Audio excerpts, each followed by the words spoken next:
ബഹുമാന്യനായ അധ്യക്ഷൻ ആരോഗ്യ വകുപ്പ് മന്ത്രി ശ്രീ കെ മുരളീധരൻ, പ്രിയങ്കരനായ ട്രാൻസ്പോർട്ട് മന്ത്രി ശ്രീ സി പി ജോൺ, നമ്മുടെ corporation councillor Sri K R Cletus, അതുപോലെ എം ഡി ശ്രീ ഉമേഷ് ഉൾപ്പെടെയുള്ള KFCയിലെ ഉദ്യോഗസ്ഥർ, ശ്രീ രത്തൻ ഗൽക്കർ, ബഹുമാന്യരായ സഹോദരങ്ങളെ, സുഹൃത്തുക്കളെ, കേരള ഫിനാൻഷ്യൽ കോർപ്പറേഷൻ നമ്മുടെ സംസ്ഥാനത്തെ സംബന്ധിച്ചിടത്തോളം ഏറ്റവും അഭിമാനകരമായ ഒരു സ്ഥാപനമാണ്. വർഷങ്ങൾക്ക് മുമ്പ്, പതിറ്റാണ്ടുകൾക്ക് മുമ്പ് രൂപീകരിക്കപ്പെട്ട് കേരളത്തിന്റെ വ്യവസായ വികസനത്തിന്റെ തണലായി, കുടയായി എന്നും നിന്നിട്ടുള്ളൊരു ധനകാര്യ പ്രസ്ഥാനമാണ്. ആ പ്രസ്ഥാനം വളർച്ചയുടെ വഴികൾ താണ്ടുകയാണ്. അതിനെ ഇന്ത്യയിലെ തന്നെ ഏറ്റവും മികച്ച സംസ്ഥാന സർക്കാരിന്റെ കീഴിലുള്ളൊരു ധനകാര്യ സ്ഥാപനമാക്കി മാറ്റുക എന്നതാണ് ഈ സർക്കാരിന്റെ ലക്ഷ്യം. അതിന് KFCക്ക് ആവശ്യമായ മുഴുവൻ പിന്തുണയുന്നത് ഇന്നത്തെ ആധുനികമായ സങ്കേതങ്ങളെല്ലാം ഉപയോഗിച്ചുകൊണ്ട് ഏറ്റവും ഫലപ്രദമായ രീതിയിൽ നമ്മുടെ നാടിന്റെ മാറ്റത്തിന്, സാമൂഹ്യ സാമ്പത്തിക മാറ്റത്തിന് ഉതകുന്ന തരത്തിൽ അതിനുള്ള ഏറ്റവും വലിയൊരു സംരംഭകരെ ഇൻസ്പയർ ചെയ്യുന്ന തരത്തിലുള്ള ഒരു വലിയ ഏജൻസിയാക്കി മാറ്റണം എന്നതാണ് നമ്മുടെ സ്വപ്നം. അതുകൊണ്ട് തന്നെയാണ് ആദ്യത്തെ ബജറ്റിൽ ഈ സർക്കാർ KFCയെ കുറിച്ച് മെൻഷൻ ചെയ്തത്. KFCയെ കുറിച്ച് മെൻഷൻ ചെയ്യുക മാത്രമല്ല, 3 പ്രധാനപ്പെട്ട കാര്യങ്ങൾ പ്രഖ്യാപിച്ചു. ഒന്ന്, മുഖ്യമന്ത്രിയുടെ സംരംഭകത്വ പദ്ധതിയിൽ, വികസന പദ്ധതിയിൽ 2 കോടി രൂപ വരെ പരിധി ഉണ്ടായിരുന്ന ലോണിന്റെ പരിധി 5 കോടി രൂപയാക്കി ഉയർത്തി.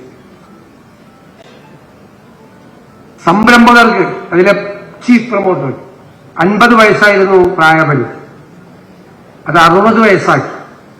എന്റെ ആഗ്രഹം 70 ആക്കണമെന്നായിരുന്നു. 70 ഇപ്പോൾ ഒരു വയസ്സല്ല.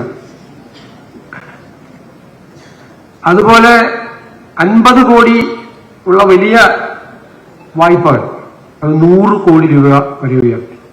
അപ്പോൾ വലിയ സംരംഭങ്ങൾക്ക് വലിയ പിന്തുണ KFCക്ക് നൽകാൻ കഴിയും. നമുക്കറിയാം, ഒരുപാട് 10,000 MSMEകൾ കേരളത്തിൽ ഉണ്ടാക്കണം എന്നതാണ് ഗവൺമെന്റിന്റെ സ്വപ്നം. നിരവധി ആശയങ്ങളുമായിട്ടാണ് ചെറുപ്പക്കാർ വരുന്നത്. ഞാൻ അത്ഭുതത്തോടു കൂടിയാണ് പുതിയ ചെറുപ്പക്കാരെ നോക്കുന്നത്. എന്തെല്ലാം ആശയങ്ങളാണ് ചെറുപ്പക്കാർക്ക്. കഴിഞ്ഞ ദിവസം ഞാൻ കോഴിക്കോട് ഒരു പരിപാടി ഉദ്ഘാടനം ചെയ്യാൻ പോയി. കരുവാരക്കുണ്ടിലുള്ള ഒരു ഗ്രാമത്തിൽ ജനിച്ച 2 സഹോദരങ്ങളാണ്. അതിലൊരാൾ 13 വയസ്സിൽ ഇന്ത്യയിലെ ഏറ്റവും യങ്ങസ്റ്റ് വ്ളോഗറായിരുന്നു. അവരത് ഡെവലപ്പ് ചെയ്തെടുത്തത് നമ്മുടെ സോഷ്യൽ മീഡിയയിലെ ക്ലയൻസ്, നമ്മളെല്ലാം ഇടുന്ന പോസ്റ്റ് എല്ലാം അത് കുറെ വ്യൂവർഷിപ്പ് കിട്ടി കഴിയുമ്പോൾ അതിന് പൈസ ക്ലെയിം ചെയ്യാൻ പറ്റുള്ളൂ. അത് ക്ലെയിം ചെയ്യാനുള്ള ഒരു ആപ്പ് അവർ ഡെവലപ്പ് ചെയ്തെടുത്ത് 400 കോടി രൂപയുടെ പ്രോജക്റ്റാണ്. 20 രാജ്യങ്ങളിലെ പ്രോഡക്റ്റാണ്. ഒരു മനോഹരമായ ഒരു പേര് അവരിട്ട്, ബൈ മീ എ കോഫി. ചില വാർത്തകൾ വന്നത് ഞാൻ കോഫി ഷോപ്പ് ഉദ്ഘാടനം ചെയ്യാൻ പോയെന്ന്. എന്ത് ചെയ്യാൻ പറ്റും? അത് ഈ 400 കോടി രൂപയുടെ 2 ചെറുപ്പക്കാരുടെ, മലയാളികളായ 2 ചെറുപ്പക്കാരുടെ ഗ്ലോബൽ പ്രോജക്റ്റാണ്. അതിന്റെ ഓഫീസ് അവർ കേരളത്തിൽ ആദ്യമായിട്ട് തുറക്കുവാണ്. 20 രാജ്യങ്ങളിൽ ഓഫീസുണ്ട്. ഞാൻ അവരോട് സംസാരിച്ചപ്പോൾ നമ്മൾ ഇൻസ്പയർഡ് ആവുകയാണ്. കുട്ടികളോട് സംസാരിച്ചപ്പോൾ ചെറുപ്പക്കാരാണ്. എന്തൊരു ആവേശമാണ്, എന്തൊരു കോൺഫിഡൻസ് ആണ്. അപ്പോ അതുപോലെ പുത്തൻ ആശയങ്ങളുമായിട്ട് ആളുകൾ വരികയാണ്. ആ ആശയങ്ങളെ, ആ ഐഡിയാസിനെ നമുക്ക് പ്രോജക്റ്റുകളായിട്ട് ട്രാൻസ്ലേറ്റ് ചെയ്യണം. വേണ്ടേ? അതിനവർക്കൊരു സപ്പോർട്ട് കൊടുക്കണം. ഞാൻ പണ്ട് കളിയാക്കി പറയും, ഈ നമ്മുടെ നാട്ടിലൊരു പ്രശ്നം ഉണ്ടായിരുന്നു, ഇപ്പൊ അതൊക്കെ മാറിക്കൊണ്ടിരിക്കുക. KFCയിൽ നിന്ന് ലോൺ എടുക്കും. ലോൺ എടുത്തു കഴിഞ്ഞാൽ ഉടൻ തന്നെ ഒരു വലിയ ഓഫീസ് ഉണ്ടാക്കും.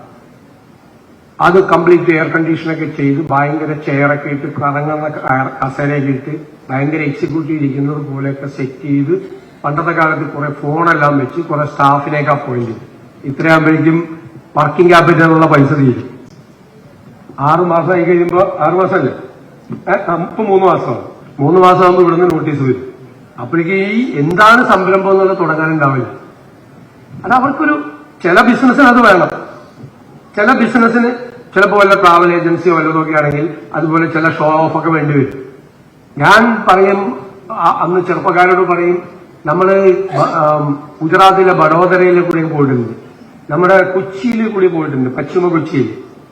അവിടെയൊക്കെ ബിസിനസ് ചെയ്യുന്ന ആളുകൾ, കോടിക്കണക്കിന് രൂപയുടെ ബിസിനസ് ചെയ്യുന്ന ആളുകൾ ഒരു സ്റ്റൂളിൽ ഇരുന്നിട്ടാണ് ഒരു ഫോൺ അപ്പുറത്ത് വെച്ചിട്ട് ബിസിനസ് ചെയ്യുന്നത്, കോടിക്കണക്കിന് രൂപ.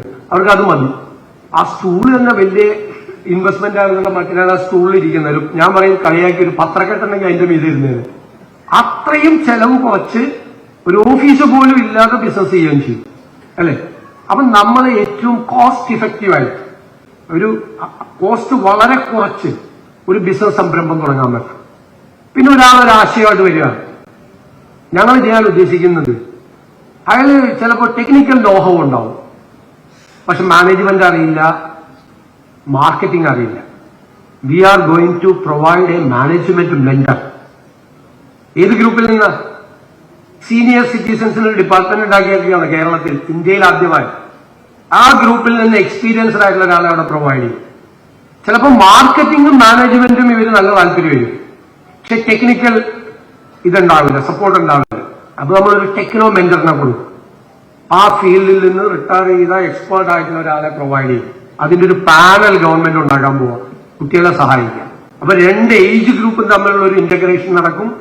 ഇവരുടെ അനുഭവ സമ്പത്തിനെ, അവരുടെ പരിചയത്തെ ഒരു വലിയ പദ്ധതിയാക്കി മാറ്റാൻ ഈ യുവത്വത്തെ സഹായിക്കുകയും ചെയ്യുന്ന ഒരു പ്രോജക്റ്റ് കൂടി നമ്മൾ പ്ലാൻ ചെയ്യാണ്. അത് തീർച്ചയായിട്ടും വലിയ മാറ്റങ്ങൾ ഉണ്ടാക്കി. ഇപ്പൊ നമ്മള് സീനിയർ സിറ്റിസൺസിന് ഡിപ്പാർട്ട്മെന്റ് ഉണ്ടാക്കിയപ്പോൾ എല്ലാവരും വിചാരിച്ചത് ഇത് ഏതോ വെൽഫെയർ പ്രോജക്റ്റാണ്. അല്ല, അത് സിൽവർ ഇക്കോണമിയാണ്. ലോകരാജ്യങ്ങളിലെ ജപ്പാനിലുള്ള പോലുള്ള രാജ്യങ്ങൾ വളരെ ഫലപ്രദമായി വികസിപ്പിച്ചെടുത്ത ആ ഏജ് ഗ്രൂപ്പിനെ കൂടി കൺസ്ട്രക്റ്റീവ് ആക്കാൻ വേണ്ടിയിട്ടുള്ള, അതാണ് നമ്മുടെ സീനിയർ സിറ്റിസൺസ് ഡിപ്പാർട്ട്മെന്റ്. എന്ന് വെച്ചാൽ നിങ്ങളൊന്ന് റിട്ടയർ ചെയ്താലും വെറുതെ വിടൂലെന്ന അതിന്റെ അർത്ഥം. എന്താ കാര്യം എന്നറിയാം? ഞാൻ പണ്ട് ചെറുപ്പത്തിലെ കണ്ടിട്ടുണ്ട്.